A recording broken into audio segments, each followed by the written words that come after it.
Към пълна мобилизация на предстоящите избори призова днес в Гоцеделчевското село Кочен жителите на региона лидерът на ДПС и водач на пропорционалната листа на партията за Благоевград Ахмед Доган.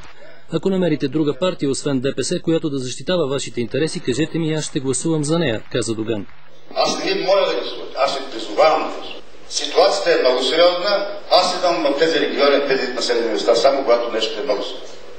Доган припомни случая Трибново от март тази година и задържането от ДАНС на кмета на община Гърмен Ахмед Башев, който сега е мажоритарен кандидат на партията за Благоевград. Това е безпардонно отношение на държавата или на структура на държавата към традиции, нави, обичаи и права на човека.